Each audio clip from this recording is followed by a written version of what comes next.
कल्लू नाम का एक चोर था। वो चोरी करके अपने परिवार का पालन करता था।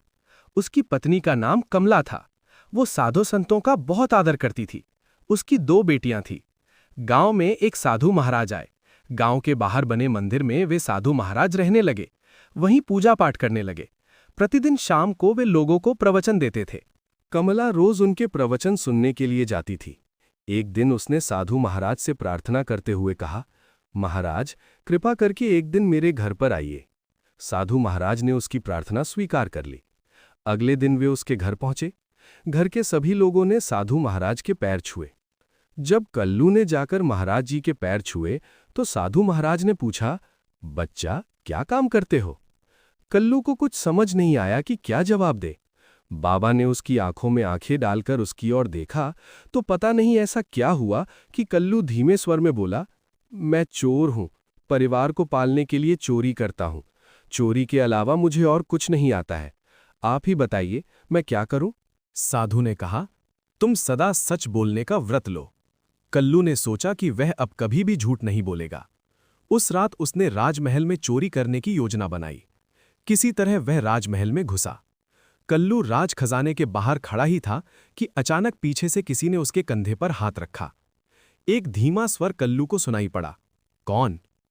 कल्लू ने भी धीरे से कहा, मैं एक चोर हूं, चोरी करने के लिए महल में घुसा हूं। यह सुनकर उस व्यक्ति ने कहा, मैं भी चोर हूं, बड़ी मुश्किल से राजमहल में घुसा हूं, पर मेरी चोरी करने की हिम्मत ही नहीं हो रही। कल्लू ने कहा, तुम यहां दरवाजे पर खड़े हो जाओ और मैं राज खजाने में से जो भी चोरी करके लाऊंगा, हम दोनों उसे आधा आधा बांट लेंगे। जब कल्लू चोरी करके वापस आया तो उसके हाथ में 2 बड़े ही चमकीले हीरे थे। उसने एक हीरा अपने बाहर खड़े साथी के हाथ में रखा। उसने पूछा, वहां 2 ही हीरे थे? कल्लू ने बताया, वहां 3 हीरे रखे थे, पर फिर आपस में बंटवारा करने में दिक्कत होती, इसीलिए मैंने 2 ही हीरे वहां से उठाए। एक हीरा वहीं छोड़ आया। अगले दिन सुबह ही सिपाही ने राज दरबार में आकर कहा, महाराज, कल रात राज खजाने में चोरी हो गई है। राजा ने अपने मंत्री को आदेश दिया कि जाकर पता लगाओ कि क्या नुकसान हुआ है, और सेनापति को जल्द से जल्द चोर का पता लगाने का आदेश दिया। मंत्री ने राज खजाने के अंदर जाकर देखा और वहां रखे एक हीरे को अपने पास रख लिया और राज दरबार में आकर राजा को सूचना दी कि राज खजाने में रखे 3 हीरे चोरी हो गए हैं। सेनापति के सिपाहियों ने कल्लू को पकड़कर राज दरबार में हाजिर किया। कल्लू ने भरे राज दरबार में मान लिया कि कल रात उसने अपने एक साथी के साथ राज खजाने में 2 हीरे चुराए थे। मेरे हिस्से का एक हीरा मेरे पास है, और उसने वो हीरा राजा के सामने रख दिया। मंत्री ने कहा, महाराज, ये व्यक्ति झूठ बोल रहा है।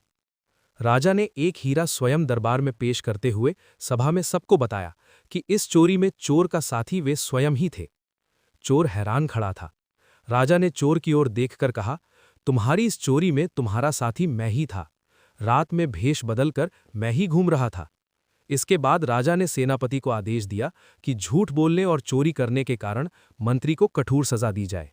साथ ही राजा ने कल्लू को राज्य के मंत्री पद पर नियुक्त करने की घोषणा की।